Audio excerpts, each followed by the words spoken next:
Hello and welcome to our channel. In today's video we are going to talk about notes and their names. But before we can talk about what these notes are and what their names are, we want to define what a note is.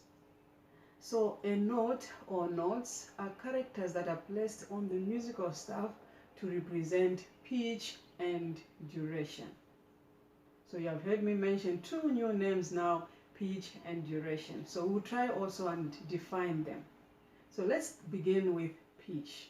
What is pitch? So in simple terms, pitch is how high or how low sound is. So it's simply the height of sound. Depending on where a note has been written on a musical staff, the sound can be high or the sound can be low. And also, to help us understand more, I have help today with my piano.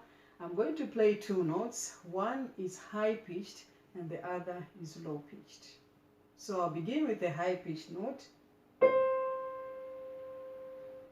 then the low pitched note. So you have heard the difference there. I played the high pitched note, then the low pitched note. Then there's the other word which we need to talk about is duration. Again, duration is simply the length of sound. So depending on the type of note you have, the sound can be long or the sound can be short. Also, to demonstrate that, I'm going to use just one note, having the same pitch, but one is longer and the other is short. Okay, so that was long duration. And that is short duration. So let's go back now to notes and their names. We're going to start with a semibreve. A semibreve can also be known as a whole note. If you are in the United States, it is referred to as a whole note. So when you hear the word semibreve and whole note, it will be simply meaning the same type of note. So how does this note look like? Looks like an oval shaped zero. Yes, looks like an oval shaped zero.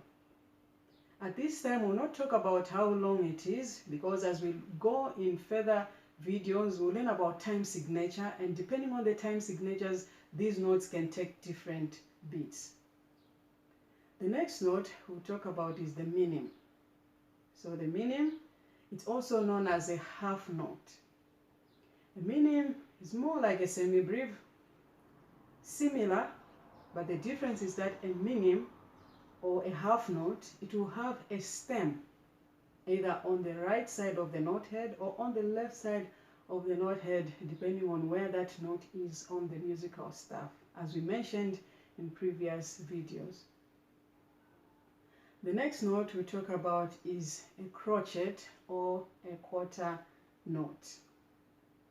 So a crotchet or a quarter note is also similar to the minim, but the difference is that its note head is shaded with black. It also has a stem on the right or either on the left. Now, if you hear that word quarter note, it's saying if we divide a whole note into 4 parts, we'll come out with crotchets. The next note that we'll consider now is the Cueva. Cueva is also known as the 8th note. So by now you should be knowing, when you hear this 8th note, quarter note, what that means. Simply means for a Cueva, if you divide a whole note into 8 parts, you're going to come out with Cuevas. So how does it look like? It looks more like a crochet, but it has a tail or a flag on the right side. Another thing worth noting is that when you are writing Cuevas, whether they are facing up or down, the flag or the tail will always be on the right side. So next time you want to write a Cueva and you're not sure where the flag should face, whether the note is facing up or down, just remember for a Cueva, it's always on the right side. Then we'll go to the next type of note, which is called a semi-Cueva or 16th note. So for a semi-quiver or a 16th note, it's more like a quiver, but it has 2 flags. Okay, and also it is worth noting the same way as a quiver that those flags, whether the note is facing up or down, it is going to be on the right side. And 16th note, again, you divide a whole note in 16, you end up with semi-quiver or 16th note. Then we are moving on to the next type of note, which is demi semi-quiver. So you can hear the words are becoming longer, but we are just simply looking at the 32nd note. It's more like a semi-quiver, but you add one more tail and you have a demi semi-quiver. The next note that we have is a hemi demi semi-quiver. I think by now you should know what's happening. Just add one more to a demi semi-quiver and you have 4 flags and you have the 64th note. So those are the notes that we have.